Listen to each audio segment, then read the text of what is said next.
Tuning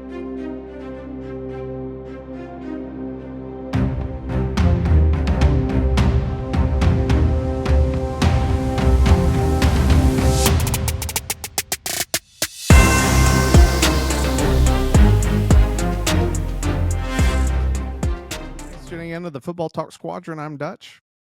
I'm Maul. And I'm Pops. Welcome back to our college football episode going into week 6 of college football action. We'll go over week 5, talk about the bigger games that happen, and then really go through the top 25, sort of list our vibes for each of the teams now that we're about a quarter of the way through the season. But before we get into it, a little trivia for Pops. Maul's already gotten the answer from me yesterday. Texas A&M joined the SEC in 2012. Which SEC opponent, not named Texas or Oklahoma, has not played at Kyle Field since Texas A&M joined the conference? It's, think about it. 13 years they've been here. Yeah. I'm going to go a shot in the dark just because they're playing so good right now. Is it Vandy? No. Think about bigger name in the SEC that you'd be like, really? They haven't played them at Kyle Field? And think SEC East opponent. Top the SEC who's trying to compete for the SEC. Is it Georgia? Yeah. Georgia. Huh. Mind blowing. Yeah. Now you know what I'm talking about when I'm ranting about these schedules and like how it's baffling that you can have this team that gets preseason high ranked every year and is always in the conversation for taking the SEC.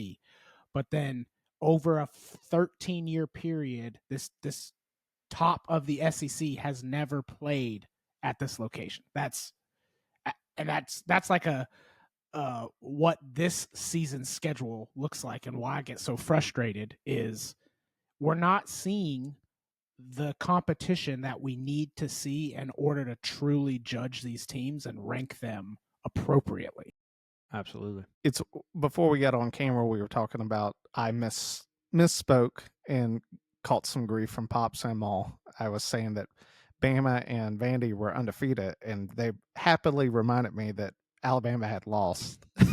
I was there was some stat about why College Game Day was at the Tuscaloosa instead of the Florida State Miami game. And I think it was because it's the first time Vandy's been undefeated as a ranked team and played a ranked Bama at the same time. But it sort of brings the point, especially with this scheduling thing. We always get into this during the college football season. It drives me insane, which is we cannot define a loss. And by we, I mean the AP poll and especially the College Football Playoff Committee. Bama lost to Florida State. I get it. And now they're like, well, now it's not a good loss because they lost to Virginia. Granted, I understand that logic. But then last year, when Notre Dame lost to Northern Illinois, no one batted an eye for the rest of the year of how Northern Illinois played. That to me is where we get into this like great debate.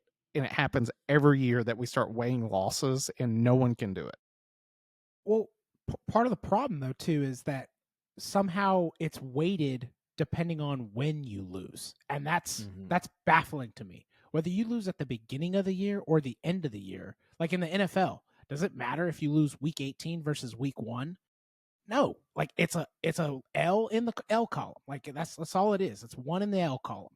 And we do this thing where it's like, oh, if you lose early, you can somehow erase that loss by winning later on. Like, and that's crazy to me because Florida State beat Alabama, but Florida State is ranked below Alabama. Why? Because Alabama's loss happened 4 weeks ago and Florida State's loss just happened now. Like, that doesn't make any sense. It was why Bama and Texas got into the college football playoff a few years ago, was because Texas beat Alabama.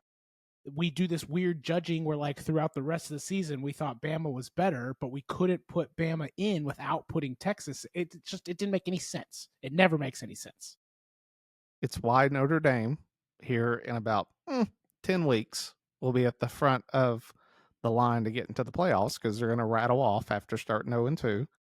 They're going to rattle off 10 straight wins, and no one is going to blink an eye about the 0-2 start. But like you said, if let's say Miami stumbles at the end and like loses in the conference championship game, they'll be punished for the most recent loss, and Notre Dame will jump them in standings. I guarantee you that's how it'll work. Yeah. That being said, get into the top 25, just overall feel of the team. If they have a bigger game, some of the bigger games that we're going to talk about, Alabama plays Vandy. Who would have thought that would have been the big game going into this week? You got Florida State playing Miami, Mississippi State playing at Texas A&M. Those are some of the bigger games. And then just because Pops is on here, we got Texas playing at Florida. Do not consider that a big game because Florida's terrible, but we'll talk about it. Starting off Ohio State, they come off the win versus Washington. Thoughts on Ohio State thus far, considering they truly, in my opinion, still haven't played anybody? I would say they're overrated from like the number one team in the nation standpoint. That doesn't necessarily mean they're not good, right? Like not having a tough schedule shouldn't necessarily be a punishment if you're winning all the games. However, I say overrated from the fact that like other people's resumes with the same record are more impressive than Ohio State's. So like, are they a top 10 team? Probably. We think so, but we haven't really seen like any true competition outside the Texas game, which again has kind of proven itself that Texas wasn't the number one team when they were ranked that.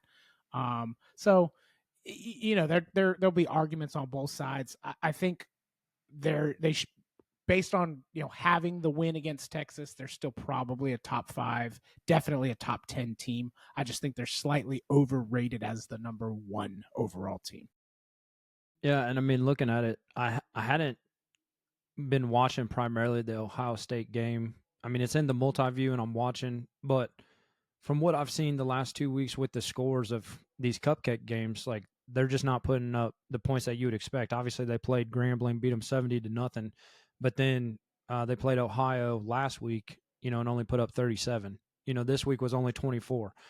So there's still a lot of question marks, I think, as far as competition goes. And Minnesota's 3-1 right now. The unfortunate thing for Minnesota is they got to play in the Horseshoe at night, so that's going to be a tough game just right out the gates as far as momentum. The crowd's going to be drunk already. Like there's going to be so much noise in that place that it's going to be tough for Minnesota. But hey, this is Minnesota's chance to have an upset. I'm not going to say that they're going to upset just because, again, we talked about Ohio State's talent that they have on the team. If you look roster comparison, but Minnesota is 3-1 playing decent football right now. And, this will be a true litmus test before they play Illinois next week, which we've already seen. Illinois was another team that was completely overrated going into, sorry, Maul, they did beat USC last weekend. But, we saw them get absolutely boat raced by Indiana. So really Ohio State's true test is going to be Penn State, the first week of November. But again, we saw what they did with Oregon at home in a whiteout game. There's just so many questions still with Penn State as well, with James Franklin playing these top teams. It's hard to judge based on the schedule that Ohio State has left to play what they're really going to be come the end of the season. Last year worked out for them, obviously, but we'll see what happens. The only thing I noticed from the Washington game that gives me a pause with Ohio State is they're not as efficient at running the football as they were last year, which I get. You lose Henderson, you lose Judkins, but it was tight at halftime. The difference between half and the first and second half was they really got the ball to Jeremiah Smith, which if I'm on an opposing defense, I know that's easier said than done, you sort of go into the game, this dude's not going to beat us. If we got a double team him all game, that's what we're going to do. Washington got away from that in the second half. When Washington had opportunities, it was just, I felt like I was watching Auburn there for a little bit because it really came down to their quarterback could just not make plays. Just wasn't the most efficient passer, and it really hurt Washington in the second half, and Ohio State was able to pull away. Washington had chances to at least get into the game and make it competitive. They just couldn't find a way. But like you said, Pops, Ohio State's only real test, I know that they're going to play Illinois, is going to be Penn State. but I don't think Penn State's beat them in, 6 years now? And It's it's in the horseshoe. Yeah, good luck. Next team up, huge win that you just brought reference, Oregon going into Happy Valley in the whiteout at night, finding a way to get a W. Really, it shouldn't have even gotten into overtime. They were up 17-3, had a turnover that converted the points and allowed Penn State to go in there to tie it up at the end. Thoughts on Oregon, as it's really sort of their first game that you got to see? Yeah, huge win. Regardless of whatever you think of Penn State's talent-wise, like I think they're a good enough team. They've shown that they are good enough that, and I mean, I talked about it. Like on a neutral field, I thought Oregon was more talented, and I would have taken Oregon in the game. But at night in Happy Valley, wide out, like I think Dan Lanning even said it. He said that environment alone is worth like 7 points. So that was a huge win, huge victory from they showed up and it, when I was watching the game, it was they both looked really good. They both looked like they were playing great football on both sides of the ball. They would have, a really good drive or at least a start to a drive and then kind of stall out, right? It was kind of going back and forth. But I was impressed by both teams watching the game. I mean, I think Maul hit it. The impressive thing to me for Oregon, I know me and Maul were talking about on the phone watching the game. Oregon's defensive line looked really good. And that was, I mean, the linchpin last year. Very uncharacteristic of like a typical Oregon team where, no matter how much speed or talent they had, they usually could get kind of bullied by the Big Ten, hog mollies. And they've definitely recruited to fit the Big Ten play style. And I thought that was good. The thing that I find interesting is that even though it was a really good win and I support them going to number 2, it was interesting that like the win was good enough for them to jump Miami, but somehow not good enough to jump Ohio State. I thought that was funny because you could make the argument that like Miami has the best resume as far as what they've done so far. But somehow the voters decided that one win was big enough to jump Miami, but not big enough to jump an Ohio State that really hasn't proven anything. Mm-hmm. Which not this week, but next week, Oregon plays Indiana, which Indiana right now is the number 8 team in the nation. So you give them 2 top 10 victories, you sort of have to look at it and go, well, they're either the number 1 team or you're biased because there ain't no way after their resume.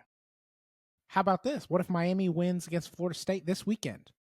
Does Miami jump to number 1, or are they just going to cycle between 2 and 3 and Ohio State's just glued to number 1? Like this is why I say like I think Ohio State's overrated, and it's not like I think they're a bad football team. It's just like from a resume of what has happened this year and the outcomes that we've seen and the teams that people have played, like Ohio State does not deserve the number 1 spot right now. I don't care that they're the defending national champion. That means nothing for this season. 100%. And last week, I know I said it just on the solo cast that me and you, because we had played golf and we had talked about it, that we both had Miami as our number 1 team. I think that the only reason I would say there's an argument to be made that Oregon takes the number 1 spot is just because the opponents that Miami played since then, mainly LSU, or not LSU, Notre Dame, going 0-2. It doesn't stack up as well against Penn State at night. Totally. And that's why I said, like, I don't have any heartburn with them jumping Miami. I just think it's the heartburn I have is that somehow it still wasn't enough to dethrone Ohio State. Agreed. Like, truly, if you ask me, like, 1, 2, 3, it should be Oregon, then Miami, and then, you can make an argument for number 3 at that point. Oh, for sure. You know who I'd honestly put the number 3? Ole Miss. Maybe, yeah. Why not? There's arguments for multiple teams, for sure. 100%. Number 3 right now in the poll, though, is Miami. They have the big game against Florida State. My question for you guys is, does Miami get sunk into the lull sort of like Florida State did because Florida State's lost to Virginia? Possibly. Yeah, I mean, it's going to be tough. I mean, they still handled Florida just fine, in the regards of if you want to look at size comparison of teams, SEC teams tend to be bigger than the ACC teams, and Florida State looked really like they had a plan. Virginia had a plan for Castellanos last Friday, and again, it was that home field. I was texting you guys like the Virginia atmosphere, at night. They brought it, and I think that had a lot to do. I'm glad the Florida State wide receiver is good, and didn't get trampled too bad like Black Friday, when the stores opened. But I did not like what I saw out of Florida State for as high as they were ranked and as good as they were playing. They were definitely off on Friday night, and Miami's not the team to have a bounce back game against because you're going into another dogfight, and Miami's obviously got the favor. So we kind of talked about this. It was setting up to be a trap game for Florida State. They were looking ahead to Miami. It's Friday night, which weird things always happen on like Thursday and Friday night games. Like those things are always just like bound to happen. And not to thrust USC into the conversation, but I get what you're talking about, Dutch, and like Illinois just got absolutely boat raced by Indiana, and USC kind of sits back and goes, I don't know what you were talking about with like they should go, hey, we need to beat them by more than Indiana beat them, but like there's something mental when you go, dude, these guys just got boat raced by Indiana. We should have no problem with them. And Miami might go, dude, these guys just lost to Virginia. There's no way that they're going to beat us. But again, Florida State was in Virginia. Miami's going to Tallahassee. Like it means something. USC went to Champaign. Like it means something with these home field advantages. So they absolutely need to be on watch because yes, they did beat Florida, but if Carson Beck plays like he played against Florida, they better hope Castellanos also throws 5 picks like DJ Lagway, because if that doesn't happen, dude, they're on upset alert for sure. Because Miami did not run away with that game. Like Florida's offense could not move the ball, period, dot. And that was not a testament to Miami's defense. Like they are just a bad offensive team, and Florida State is not.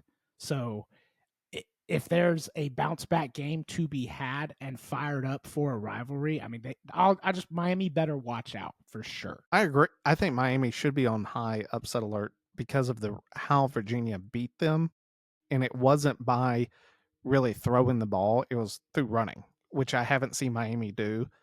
And we already know Carson Beck is prone to throwing some picks, and he's not as mobile as Virginia's quarterback was. So I just sort of sit back and look at the game and I go, you're playing a completely different style of game than Virginia played to beat Florida State.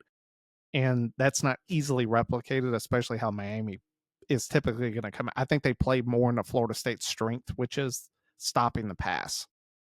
And that will be interesting for Miami. Who do y'all think comes out, Miami or Florida State? I mean, I give the edge to Miami just based on last week, but I'm not. There's a reason why the line's 4.5. Yeah. I think it's just going to come down to Carson Beck, which is a total cheap way out of the answer. But if he plays like the more experienced, solid second half versus Alabama type of game that he's capable of, Miami will probably end up winning the game. If he struggles or does his normal Carson Beck in big game types of deals, I think Florida State's going to win the game. It'd be a great atmosphere in Florida State. The only thing that gives me pause for Miami is they have yet to see Castellanos. They didn't even see him last year. They didn't play Boston College last year. So it's one of those ones that I look at Alabama. I think it's you think that, oh, well, we have speed, we're fine. And then you play a guy like that and you're like, whoa, like it's just, you can't replicate that in practice. Like you don't have a guy that's going to be able to move like he does to give you a good read in that. And that's super difficult that then when the game happens to just be like, oh, that's how fast he is. Cool. Let's make an adjustment. That it usually doesn't work out well for a team. And that Virginia pretty much kept him in lock for most of the game. Virginia also got helped by some turnovers early that helped them establish a little bit of a cushion. I do have Miami in the game just from a standpoint, I think that they do have the athletes this year to make an impression. Next team up, Ole Miss.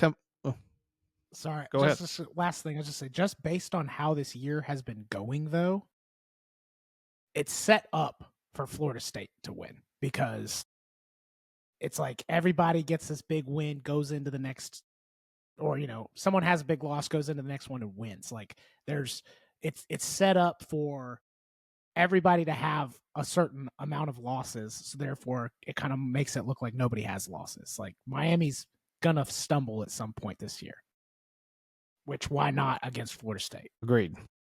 Next team up, Ole Miss. Lane Kiffin gets his big win over LSU. They're in hotty toddy country. They get Washington State next. Then they get two tough games. They go to Georgia, to Oklahoma. And honestly, once you get through, I get they still have South Carolina, Florida, and then end the season with the Egg Bowl at Mississippi State. He's cleared the first hurdle in terms of trying to propel Ole Miss into the SEC championship game. Chambers looked great. Their defense really, I think it played into exactly what we sort of thought, that LSU's offense sucked, and it showed that game. What are your thoughts on Ole Miss and outlook for further into the season?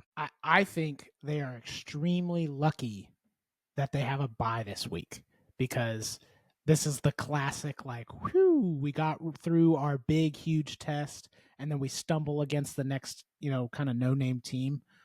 So I think they're extremely lucky to be able to sit on this for a week and really enjoy it.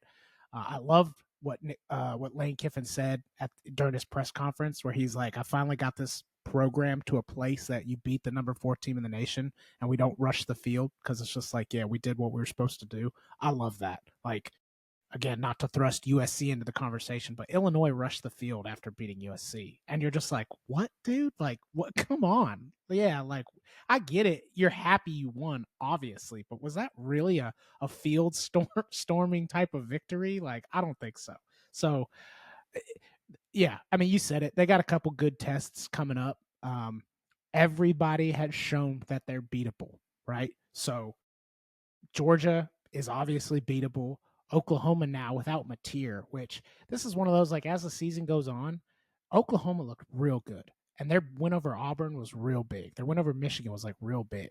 But then you see Auburn go and get, like, kind of just trounced by Texas A&M. Like, they weren't really in the game the whole time. You go, man, maybe Oklahoma's not as good as we thought. So, Ole Miss could have an edge there. So they got a lot of tough tests. The SEC is tough to play in, but Ole Miss has shown that, dude, that backup quarterback looked fantastic. He was playing out of his mind. So if he can do that throughout, I mean, Ole Miss has got a real shot. Well, and this is the thing too, is that, again, it was against a Brian Kelly team at home, but this was the statement game that we've seen Ole Miss drop so many times before. We're just like, when is Lane Kiffin going to get over the hump? And this is a start. I'm not going to say that they're there, but this is definitely the start in the right direction to, maybe Lane Kiffin, exactly like he said in the press conference, is like, I finally got this program where it needs to be, and this might be, his chance, because in my opinion, Georgia hasn't been as dominant. Obviously, they lost this week to Alabama. LSU's had their question marks, with Brian Kelly since he took over. Alabama as well, with Kalen DeBoer and all that jazz that we'll get to in a second. But, like, this might be the chance for Lane Kiffin to step up and be that prominent coach and lead Ole Miss back to their glory days, even though they haven't really, I feel like, been there. That doesn't exist. Since Eli Manning, Doesn't exist. Eli didn't go anywhere either. He was correct. Just a good quarterback. Exactly. I agree with the outlook of the only thing that I sit back with Ole Miss and their biggest threat coming up is Georgia. It's Georgia, because it's at night in Georgia. Is they beat Georgia last year, but it was at home. What they couldn't do was they couldn't beat LSU on the road last year, and those are the tough games for it. It's challenging to a team. So for me, that's where, if Kiffin wants to save that comment and save it till after he beats Georgia at Georgia, totally agree with him. Then yes, you got the program to where you want it to be. Now, I appreciate the not storming the field, but it's a long road. I do appreciate Maul finally saying it, though. Don't know if you caught that. The SEC, playing in the SEC is tough. You said it. It's on record. We got you forever. I mean, I don't know if I've ever said that it's not tough, but to pretend that like a 1-3 Florida team is better than a 3-1 Minnesota team just based on where you play is silly. Well, it's what we're about to do this week when Texas wins. Watch, because we're going to act like that was a statement win for Texas. I can already guarantee you that. And I hope they lose. Sorry, Pops. It's not about it's not hate for Texas. It's just the fact that I think Texas is seriously overrated, and they haven't. The one team they did play, honestly, we still have question marks about Ohio State's offense, and it's just the fact that Texas hasn't played anybody since. Like, Texas is still at number 9 in the poll, even though they have played 0 people since Ohio State, and this week does not count. Florida's not a good team. Weak teams are able to hold on to their biased rankings by a terrible schedule. They're able to hide behind playing JV teams and junior colleges. Next up, number 5, Oklahoma. Can Oklahoma survive without Mateer? No, I don't think they were going to survive even with Mateer. They were playing great, but again, it's just one of those schedule things. Like, there's just too many tough games that like they weren't going to survive with Mateer. So there's no way they survive without Mateer. Yeah, and this was the thing we talked about in text message that I don't think, we made it out onto the show, but it was like looking at their schedule going forward, depending on how long Mateer is going to be out for. Obviously, this weekend against Kent State should be easy, but next week, you got the Red River rivalry. Then you got to go to South Carolina. Then they play Ole Miss at home, and then Tennessee and Knoxville. So depending on the recovery, because again, like we were talking about it, like if it was his left hand, he'd probably be playing this week, and it's probably taped up in a glove, something to that extent. But this is his throwing hand. Regardless, the man has to rehab, how minor the injury is, he still has to rehab, make sure he can grip that football. And if you try to rush that, then there's going to be accuracy problems, for the rest of the season potentially. So it's one of those deals like, yes, we got to get this kid back playing so that we can have survivability for the rest of the year. But you also got to look out for Mateer's outlook going forward. And it's just one of those, it's like blowing your ACL for the season. Like there's nothing you can do about it. You just got to rehab it and take the time so that you don't hose your team or yourself moving forward. Agree, because it only takes one more. He can come back against Ole Miss or Tennessee, but you throw the football and you hit someone else's helmet again, you be right back in the same position coming off the field. Oklahoma's biggest hope against Texas is one thing. It's their defense. Yes. If you can just make Arch play bad, then whoever your backup is, if you can just honestly get to 17 points, you're probably got a chance in the game. But if their backup comes in and looks sort of like they did last year when Arnold wasn't playing well and they had backups for that, it's over. I hate to say it. Next team up, top 10, still with the number, as I'm pulling back up my rankings going back from Oklahoma's schedule, Texas A&M gets the big win over Auburn. I mean, they made Arnold look sort of as he's looked all year. He's a good runner, but my man can't throw a football. Is Texas A&M overrated at the number 6? I think my personal opinion going into that final drive, Auburn had a chance. Yeah, they had 4th and short in field goal range. Obviously, they needed the touchdown, so that's where they ended up getting stuffed. The defense for A&M came up big, but it's one of those things, man. It's like they put up a lot of offensive points, and they weren't able to do that against Auburn. And so that is a question mark going forward because their defense is suspect, in my opinion.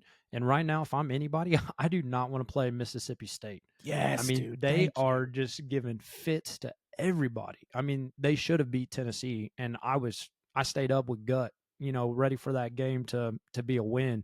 And obviously, it didn't come out that way. But Mississippi State's that team I don't want to play in the SEC. Yeah, they're like the new Vandy kind of deal, where it's just like, you should beat them because like nobody has this high expectation of it. But Mississippi State proved that it's not fluky. Like the way they're playing right now is not a fluke. Like they've done it back to back to back weeks where they're playing good, solid football. Is Texas A&M overrated at this very second? I have to say no, just because they beat Notre Dame and they did beat Auburn. However, this is one of those I don't think they end the season here type of deals. So, like, will it look like they were overrated by the end of the year? Probably. Just because, like Pop said, there's definitely some glaring issues there with, not being able to move the football against, maybe not that good of a defense, and then defensively, like they let Notre Dame put up so many points on them, and they should have lost that game. So there's definitely some glaring issues there, and I think it will get figured out by the end of the season as far as where they belong. So I think it's a good spot for them as we know it, as we've seen them play. It'll change as it goes forward, though. They're going to get some losses, possibly this week even. If it was at Mississippi State, I'd call it. Yeah, I'd say Mississippi State gets the win. For But sure. not being at Mississippi State, it is at 7:30. It's a night game for Texas A&M. I think Mississippi State will come and live up to the moment. That their biggest question is you saw it at the end of the game. They just did not have the depth to stop Tennessee late. They had the game. They had it. You let Tennessee drive 75 yards, take it to OT. It was just one of those ones that at the end, depth got to you. Is if they can pull out early in front of Texas A&M and keep some distance between them, they have a great chance. But if you keep it close towards the end of the game, Mississippi State's depth is just not there. Next up, Penn State. I'll ask a similar question as I asked to Texas A&M, but it won't be about the team. Is Drew Aller overrated? I think based on how long he's been in school, I'm ready to say yes. Like in the big games, he's not there. I mean, they've always had the prominent defense, but Drew Aller just has not been able to produce on his side of the ball, especially when the times matter. Yes, they did overcome the deficit, but I don't think he's, like that was his moment.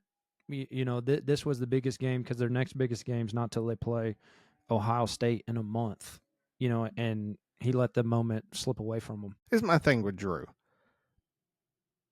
And it's a comparison of other quarterbacks. And not to, we're going to get to Alabama here in a second, but it's like Ty Simpson, first year guy, goes to Georgia, throws 2 touchdowns, runs for another, no interceptions. Like, found a way to win the game. And we can even say that about Carson Beck against Notre Dame, against other, he's put together good drives, didn't have turnovers, found a way to win a game. In the Oregon game, for them, when you sit back and you just look at how the game went from a play-by-play standpoint, Penn State wasn't in the game. Like, punt first quarter, then they get a field goal, then it's punt, punt, punt, punt, and it's not until the fourth quarter do they get a touchdown. But that's only after, they're down 17-3. It was at that point, it's just like you finally have urgency to go score. And we sort of saw the same thing last year against Notre Dame. It was like Notre Dame it was a good game. It was tight, but it was just like at no point do you see Drew Aller be like that guy that we're going to get ahead in this game and we're going to come out with a victory. Well, and here's the thing too. I just did a little bit of stat look back against Nevada, Florida International, and Villanova. He still hasn't broke 225 yards through the air at all. And this past week he went almost 50%. I think it was 14 for 25. So he missed 11 passes, only flew through for $137 with 2 touchdowns and a pick. Like that's not, and I get it. You don't need to have 300-yard games every single game, but Penn State relies on the rush, and when the rush gets stopped, Drew Aller is not able to deliver, in my opinion. Yeah, I'm kind of with you, Dutch, and like it's difficult to say he's overrated because I feel like that carries a stigma of like he's bad, but I don't necessarily think he's bad. I think it's just kind of the way we we as a, football society overrate quarterbacks on good teams. Like it's like very JJ McCarthy-esque to me. Like, was JJ McCarthy putting up 300-yard games when Michigan won the national championship? No. So like it almost comes down to like, is Drew Aller overrated or is Penn State overrated? Right? Like, because Michigan didn't need that to happen, but they were able to run the ball when they needed to not force JJ. JJ only needed to make the plays he needed to in order to keep that running game going. So, but Penn State wasn't able to do that against Oregon. So it's like, I look at it as an extension of the team of like, is he overrated? Yes, from a, we've been talking up all of these quarterbacks like they're all going to win the Heisman, like Garrett Nussmeier, Arch Manning, all these guys, every single one of them have been overrated. Lador Sellers to this point, every single one of them have been overrated to this point. I think the only ones that haven't been overrated is like Diego Pavia, and like Castellanos. It's like the guys we weren't talking about. So it's like all the quarterbacks on the good teams that we're all expecting. And I think that's just what we do as like a football society. So it's tough because he's catching the flack for it because, at the end of the day, he is not performing well enough to win those games. But I think it's more of a testament to like the team is possibly overrated. Coach is absolutely overrated. I'm glad you brought that up because I got it on my phone.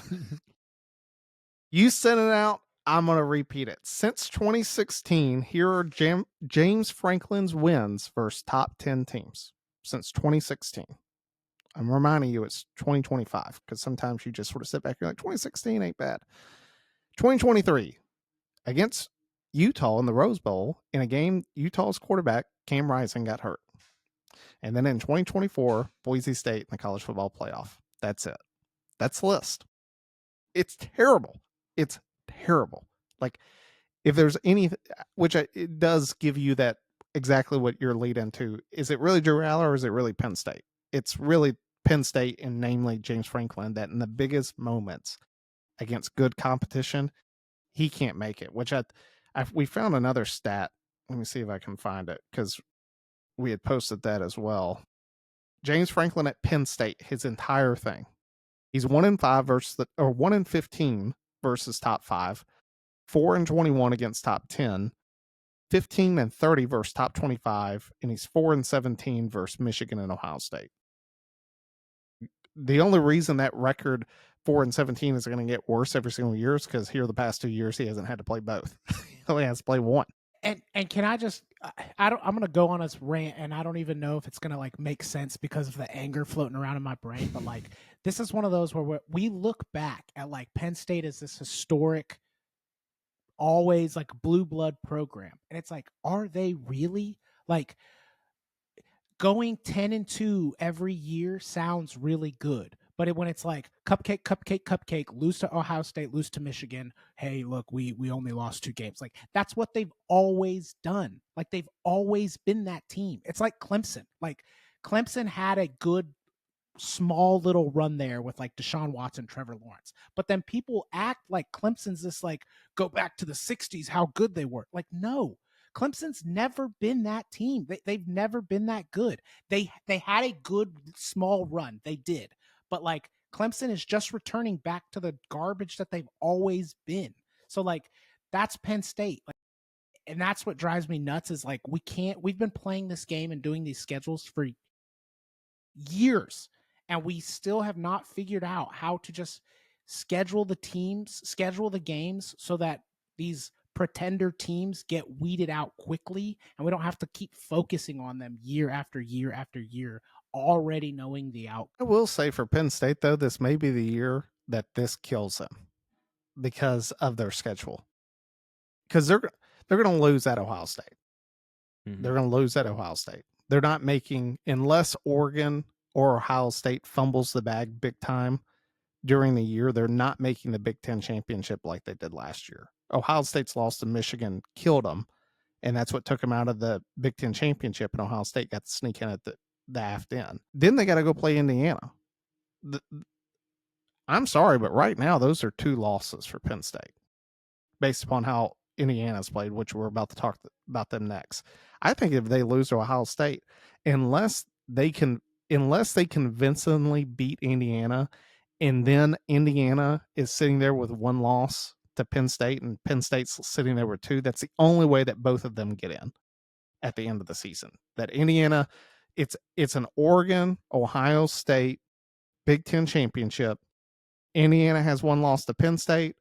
Penn State has two losses to Oregon and Ohio State. That's the only way that both of those teams get in. Mainly Penn State. If Penn State loses all three, they ain't getting in. I don't know, because Indiana still plays Oregon. So if Indiana's only loss is to Penn State, that means they've beaten Oregon. I didn't look at Indiana's schedule. Yes. So, like, you're right from like it might kill them from like they might not get the CFP. But like I guarantee they're going to still be in the conversation at the end of the year, even with 3 losses, because everybody's going to be like, oh, it's a historic program and blah blah blah blah blah. They've only lost it. Like they're gonna keep out a Tulane or I don't know, an Iowa State or something like that. Just to they would rather have a Penn State in there just because of the name, and that's again. You forget that, like, at the end of the day, it's always up to these voters that don't know what they're talking about. Number 18 right now in the nation, Indiana. You saw it. Not sure if you did, Pops, but how criminal was that last play in the game? Just to give some context, it's a 6.5 point spread. There's 2 seconds left in the game. They are at the 50-yard line, and I'm sure anyone that they're leading by 7. Anyone that they covered the 6.5 is like, game's over. They're in the huddle. He's going to run back 15 yards and just yeet that ball into the third row of the stands. Game's over. What does he do? He turns around and my man runs over 50 yards to run out the back of the under. I can just see, I didn't have any money on the game, but I can see some hardcore bettor losing his mind. There were TVs in Indiana that had holes punched in them. No doubt. Absolute no doubt. That, to me, I told Maul, I was like, someone had too much money on that game. And the bettors in Vegas made a phone call, and they were like, whatever you do, you're running that ball out the back of the end zone. The clocks were at 0 before he even got to the end zone. Correct. Yes. And he just kept going. It blew my mind. So they do, in 2 weeks, have at Oregon. What's their chance of beating Oregon? At Oregon. Until someone proves that they can stop them. I mean, we haven't seen the competition there. I know they killed Illinois, and we talked about how we didn't think Illinois was that good of a team. And I know they beat USC, but I don't think that's like a huge statement win for Illinois. That doesn't really prove that they're that good of a team. I mean, it proves they're not an absolute walkover like Indiana made them look. But until we see somebody stop Indiana, I mean, like, why not? Like, it's still a coin flip in my opinion at this point. You don't think it works out like last year when they went to Ohio State and got boat raced? No. Well, and see, that's where I was about to go, is that going on the road is a lot different than playing at home. That was going to be the argument that I was going to make too, because they got to go to Eugene, and with both of them being ranked in the top 10, I guarantee they flex it to a night game, because it hasn't been announced yet. But in my opinion, it being a night game in Eugene, good luck to really anybody in that matter. I mean, we saw how it worked out for Ohio State last year, going to Eugene at night, with Howard throwing it into the ground, as time expired. So I personally think that Oregon's going to win. This will be really interesting to see if it is a night game, because you know what happens if it is a night game. What time will that game kick midnight. off? Yeah. 10 p.m. Eastern Standard. Like, I don't see that. I think because ABC is going to want the game, or whoever's going to play it, Fox, it's probably going to be a 3:30 or noon game, because they don't want it to happen this is the problem, is Oregon deserves to have a night game against them. It should be 7:30 kickoff in Eugene, but they're not going to do it because they're not going to get the viewers that they need for the game, because it's 10 p.m. kickoff.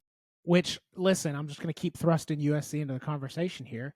That was a factor. Like, if you don't think that USC going to Champaign and trying to play at 9 a.m. body clock wasn't a factor in them coming out slow, you're crazy. but they won't have it the other way around because at 9 a.m. body clock for USC, it's midnight exactly, and all the viewers are awake waiting to watch college football. But when you flip it the other way, when the West Coast would have the advantage of like, hey, dog, you got to come play at midnight, they're not going to do it because there's not going to get any viewership because the money's involved, which, again, it completely takes away the advantage of playing on the West Coast. I will Sorry to say interrupt, being on the West Coast last year, I think it was Georgia Ole Miss was the week that I was in Vegas, and I was like, well, it's 9 a.m.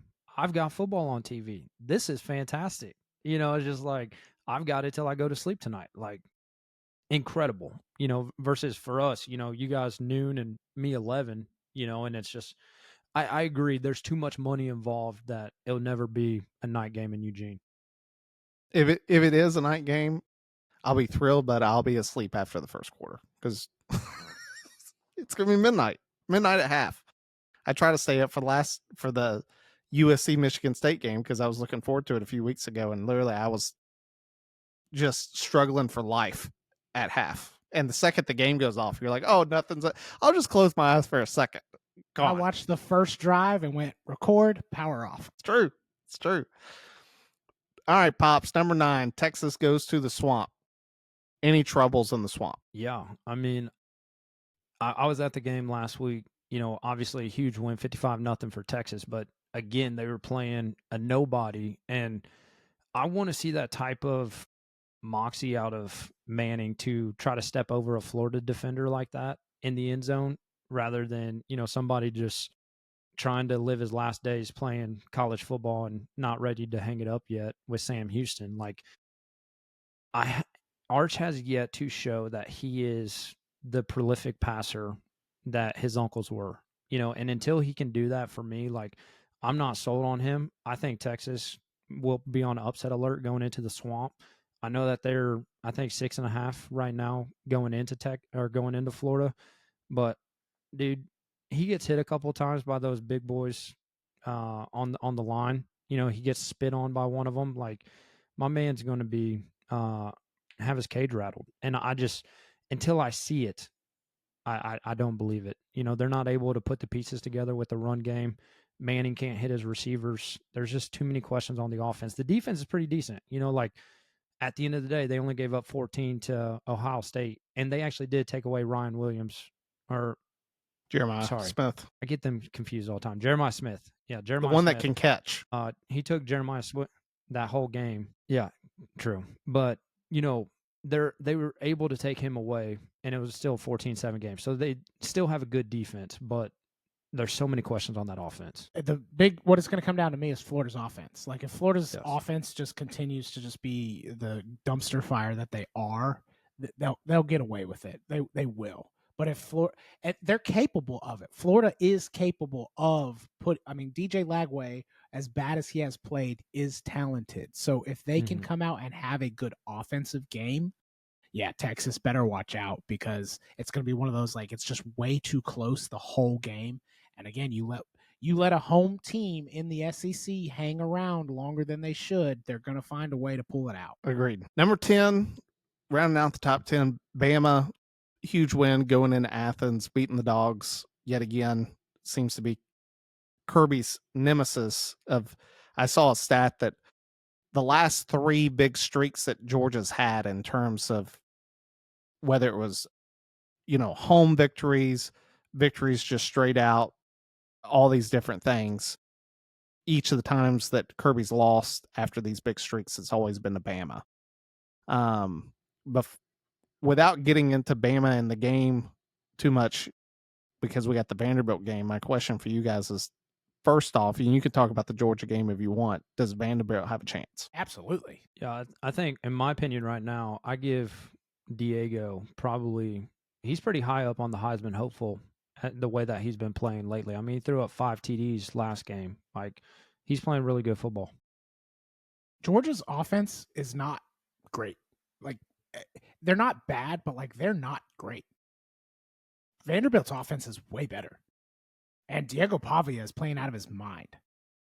Georgia's defense also was suspect. I mean, you said it, like how well Simpson was playing, but I almost say like he was playing really well. I'll give it to him. But if the defense isn't getting pressure and isn't guarding dudes, I mean, shoot, anybody can play decent offense then, you know what I mean? And like I'm just, they absolutely have a chance.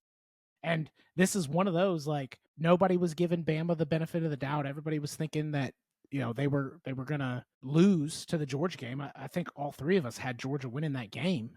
So when they get that victory, it's like, yes, let down.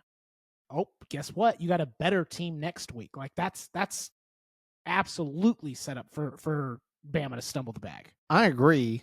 My big thing coming out of the Georgia Bama game that I saw, that I need to see more from Bama. It was a great victory. I 100% agree with Maul. This is not Georgia's best team. Like, Stanton missed throws. They had a touchdown drop. You know, they didn't kick a field goal in the fourth quarter to tie it up. Georgia had plenty of opportunities. The thing that I look back at Georgia, that Georgia did really well, that Bama has struggled with all year, that Vanderbilt's going to do really well, they really couldn't stop the run. And that, to me, is the big nemesis for Bama, is that until that defense plays to the level that Ty Simpson and the offense did, I really think that the Vandy Bama game is going to be another like 30 to 40 point shootout between the teams. And really, whoever's defense can just slow down the other enough is going to win the game. I think it's going to be a shootout in Tuscaloosa this weekend. This has shades of last year written all over it. Think about it. Bama went in when Bama played Georgia last year. They were blowing them out of the water in the first half. And it was like, who is this Bama team? They are playing out of their mind. The second half kind of came back down to earth, and it was like, yeah, okay, this is how I expected that game to go. That's exactly what happened 2 days ago. Like, Bama was dominating the first half. They were playing really good on offense. Georgia was playing really bad on defense, and that's where they got the lead. The second half, there were some exciting moments, but for all intents and purposes, kind of sucked. Like, it was kind of boring. And it was like, okay, this is kind of what we expected out of both teams, this like hard-nosed back and forth. Bama ends up winning the game after kind of letting Georgia come back into it. Again, exactly what happened last year. Bama goes to Vandy the following week and stumbles the bag. I would make the argument that both Georgia and Alabama are worse teams than they were last year. And I would then make the argument that you think this year's Bama team is better than last year's Bama team? At quarterback, yes. Jalen Milroe could not throw. That I'll make you the argument, though, that I think Vandy's team is actually better than they were last year. 100% agree. Right? So it's like, in my opinion, I'm going, you got two of the worser teams, you know, that they're worse this year, and then the one that they're going to stumble on is actually better this year. So they absolutely have a shot, and it's setting up. Sorry, Dutch. Like, it's setting up for Bama to absolutely stumble again. My hopes are not there for the game. Like, I'm not walking it. The only thing that I sit back and I give some pause is, if it had been a different result last year, I think it'd be the opposite this year. Like, if Bama had sneaked away with a win, then they'd be like, we still won, but they lost and they know it. And that sort of, the whole hype's there. That if I was a coach, I would be drilling it into those guys. Last year, just like what Saban said, they, ran it through a tin horn on them. Just could not stop those guys. And it was true the whole game. Bama had opportunities last year to get back into the game, and it was just Milroe picks, just couldn't get it going. The thing about Ty Simpson that I appreciate, my man hasn't thrown a pick. Now, I say that he'll throw like 3 this coming week, and they'll get blown out. But from a standpoint of, he's doing what he needs to do. Move the ball, don't commit turnovers, and when all else fails, throw it to a dude that weighs 360 pounds and say, get out of the way, dog. I think the best thing I saw on Twitter was, if I send you that picture, it's time to make a business decision. Which I'll throw the question out just on the podcast. I threw it out to you guys. Who would you have rather been, that Florida State wide receiver laying there when 30,000 people decided to run over you, or be one-on-one having to take on an offensive tackle with a football that's like, oh, the end zone's only 12 yards away? Let me go get one for the big boys. Yeah, I'll put it out there. It was definitely that receiver. Not a chance that I'd go after that guy. But here, playing a little bit of devil advocate, just to fire Maul up, where do you think Vandy falls if they lose to Alabama? Do you think they drop them? Because that would be the. I don't think they'll drop him out. I think that they'll 100% drop. They'll probably go 22 or something. Well, that's my thing, is that they're 16. Let's say it's a 10-point blowout, and they end up unranked after this week. I'd be upset if it was 10 points. That's what Vegas has the spread at right now. Last year it was, I think, 15, and Vandy won at 10 points. Honestly, if it's inside of 2 touchdowns, Vandy shouldn't fall outside of the top 25. Agreed. But I think that if Bama was to just light them up and it looked like Indiana versus Illinois, I think Vandy's for sure out of the top 25. This is where it's like, do I think what will happen versus what should happen are two completely different things. And yeah, it depends on the outcome of the game. I don't see them getting blown out by like 35 points or something like that. So, like I said, if it's a respectable game, they shouldn't drop them out, especially based on everybody else's record there at the bottom of the top 25. Because it's not like we're sitting here with 50 undefeated teams that all have records that are deserving. So, but again, trying to decide what the AP poll voters are going to do is like deciding what Jerry Jones, third string wide receiver is going to sign next. So, well, the dumbest thing possible. Well, and that's my favorite thing too, is like you got USF, who only lost to Miami. That's not in, Miami's number 3. But you got a 2-loss Notre Dame that's still in the top 25. But they have to keep them there because they're going to build throughout the rest of the season. Exactly. Which we are getting close to the hour, and we've only got the top 10. So I'll just give you guys the option of any other teams in the top 25 that you want to address in terms of who, or here's the better question.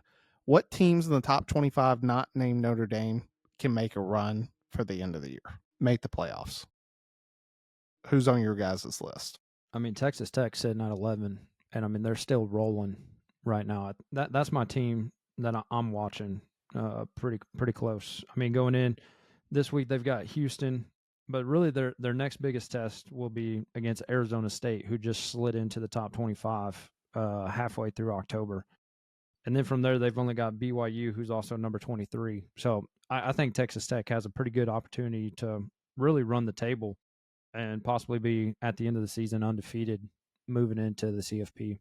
Yeah, see, I think it's easier to go who doesn't have a legitimate shot. Like, because I think everybody, based on who it is and who has the loss that hasn't played certain people, like Florida State, because we don't know the outcome of the Miami-Florida State game. Like if Florida State beats Miami, obviously they've got a shot, going.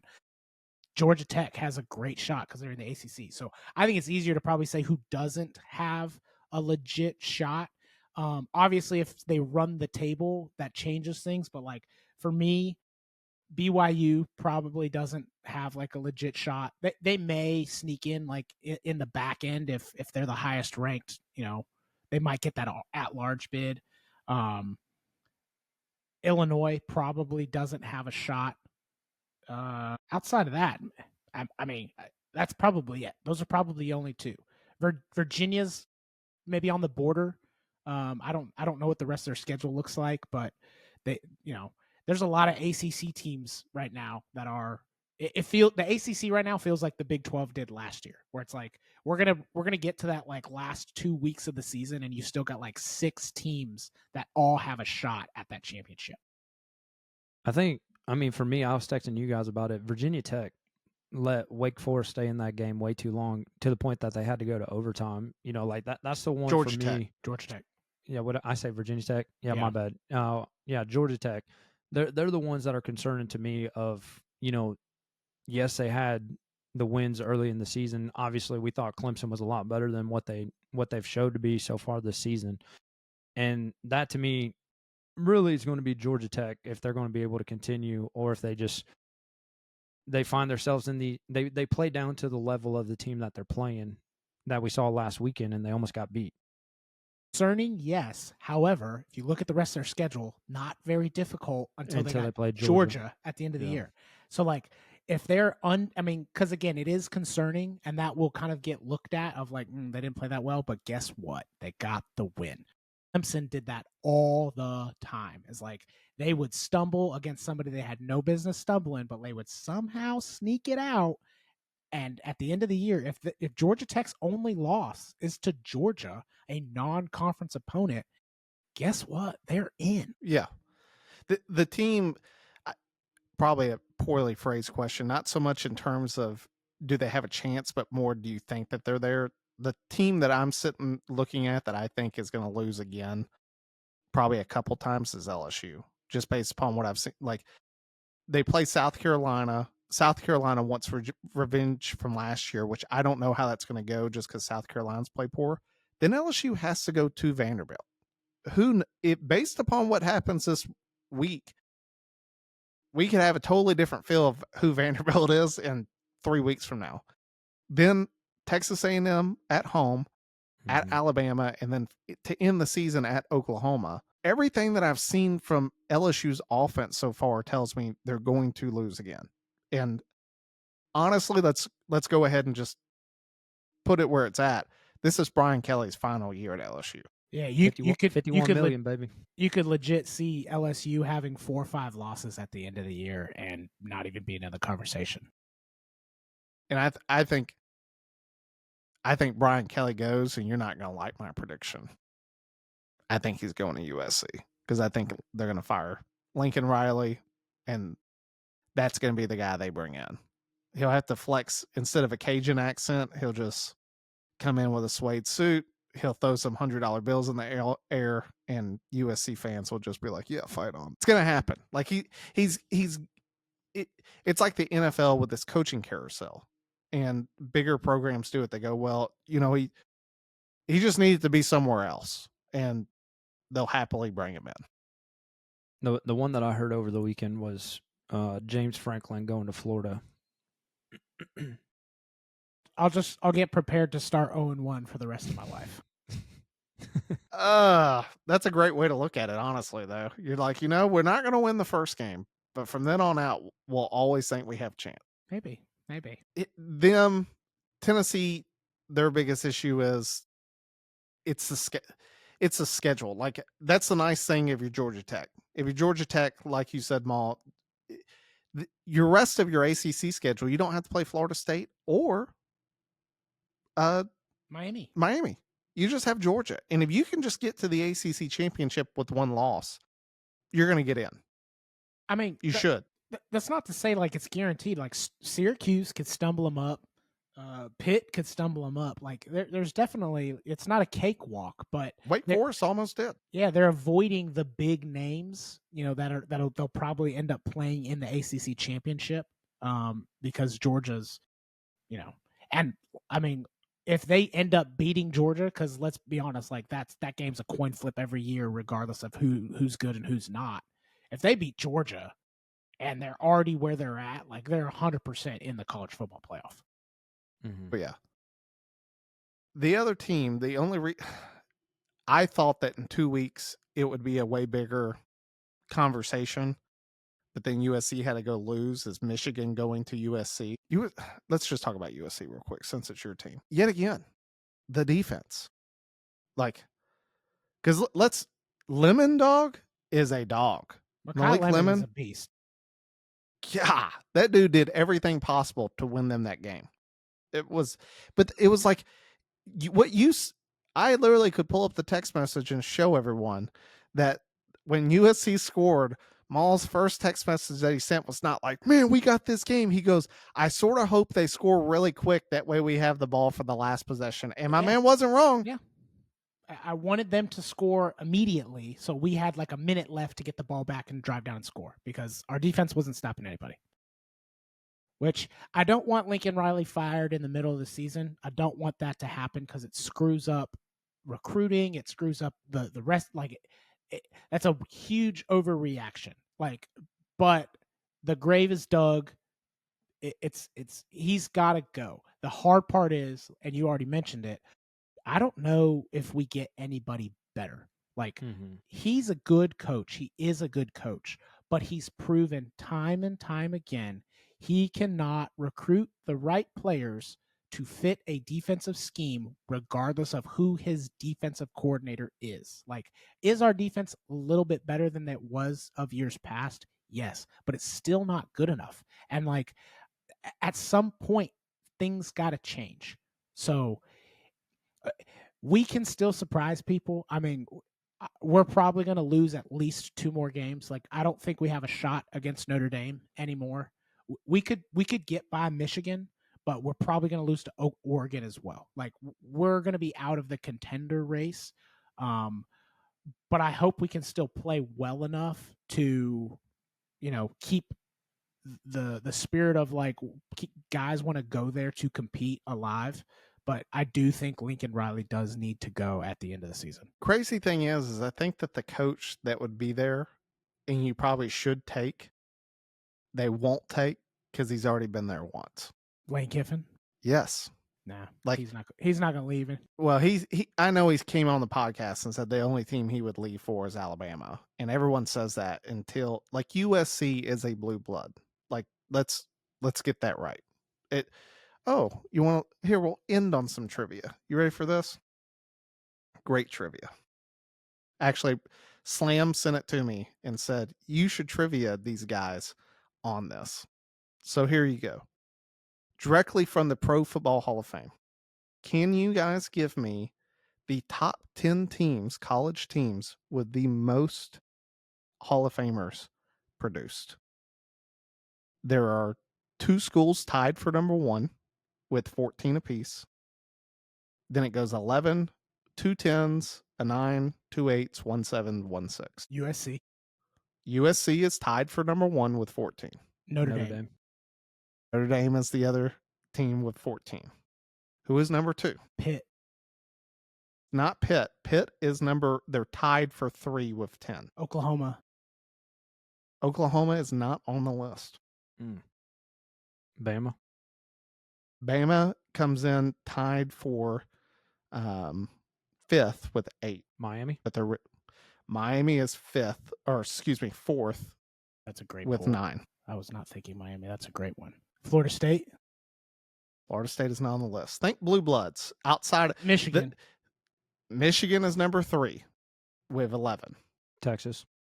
Texas is not on the list. Wow. Hence not a blue blood. Nebraska. Stupid. See, I want to say like Ohio State, but we've talked about this where like they've never really produced like super mega. Is it Ohio State? Are they up there? Ohio State is tied with Pitt with 10. Now, the last 3 are not blue bloods in terms of how they are all Big 10 schools. Illinois rounds out the bottom they are number 6. But when you think, can you name some? Buckus. Yep. Grange. Yep. George Hallis. Sometimes they're not players. That's the other thing. They graduated from the school, but owner of the Bears. Then you get 2 other ones. So here's your 2 hints for the other ones. The other one of them has the most consecutive national championships. And then the other school was really good in the 90s.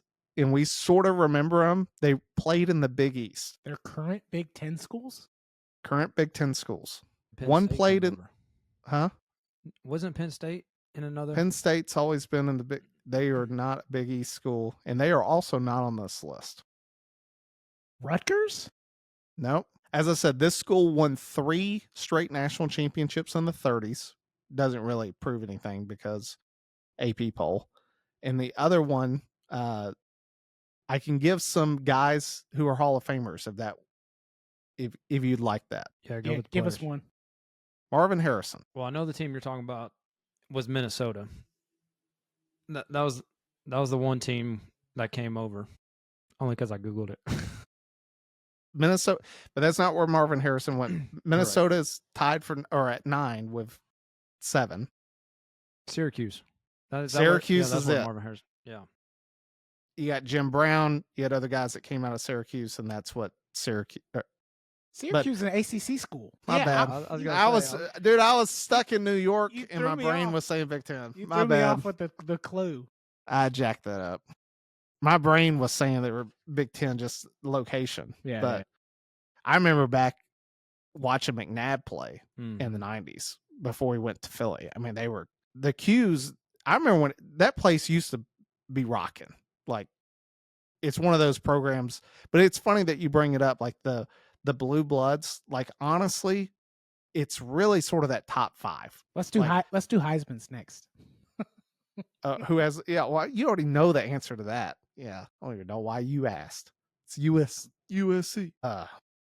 But you got Notre Dame, Southern Cal, Michigan, Ohio State, and I'd say Alabama is probably that other team of those 5 that if you get a phone call that says, "Hey, will you come be the coach of this school?" you're probably going to leave wherever you're.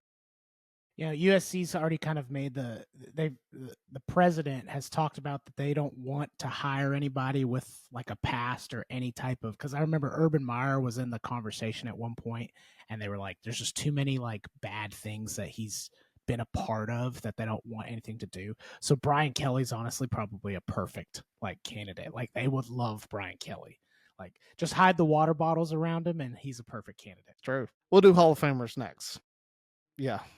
Had to throw that out there. And most of Ohio State's, yes, are earlier players.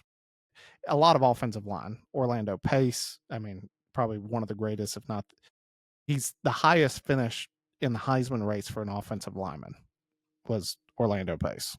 Tells you how good that dude was. Yeah. Also tells you how biased Heisman voters are. Let's be, you want honesty, there it is, because there are plenty of time. I saw a great one. We'll play next time we do college. We'll start off with this trivia, and instead of it being a little bit of you having an answer, you come up with your own answers. I want your guys' top 5 most overrated Heismans that you got to see and who you think should have won. Because this guy I couldn't speak to it. I remember vagues of Crouch at Nebraska, but let me be honest, I couldn't have told you the guy that was in the running, but I have seen other guys play since then that I was like, nah, that dude should have won the Heisman that year. You mean like Ashton Genty last year? Yes. Genty, and then the big one for me, Peyton, but it's not even, it was Ndamukong Suh. Who won that year? Is that the Johnny Football year? Let me see. Because if that's the Johnny Football year, that's tough, dude. I don't think it was. As soon as I can get the great TV. Us all Googling on our phones. Mark Ingram. Mark Ingram, Toby Gerhart, self-hate, Cole McCoy. But it's true though. Like, Mark Ingram was fantastic for Bama. Played exceptionally well. But if you really want to get into why did he win the Heisman, it was because Bama had never had a Heisman winner. And if anyone that acts like that didn't play a role in it, like if you had switched teams and it had been Ohio State and you're sitting there like, well, this would be their 7th Heisman, it probably goes to Gerhart or Ndamukong Suh. But it was the fact that Bama had never had one early in Saban's tenure. The story, they were going to the national championship. Everything was written in place. It wasn't that he wasn't deserving. It was just, when's the last time you saw a dude as dominant as Ndamukong Suh has been at the position of defensive tackle in college? He won games for Nebraska. Yeah, for sure. By himself. Unreal. So you guys come up with your top 5 and we'll bring that into the college football episode next week. Does that work? Sounds good. Yeah. And we won't have to research anything on the computer because you already have it pre-selected out. It won't be one of those. Yeah, it won't be one of those awkward, hey, what's your top 5? And you're like, thanks for letting me know, dog. I didn't even think about this. I'm just going to name Bama players to piss you off. Well, congrats, you won. So anything else before we wrap it up? All right. Well, thanks for tuning in. We'll get back week 7 college football and hear our next rant. Time Pull Peace. Chalks. We'll see you next time.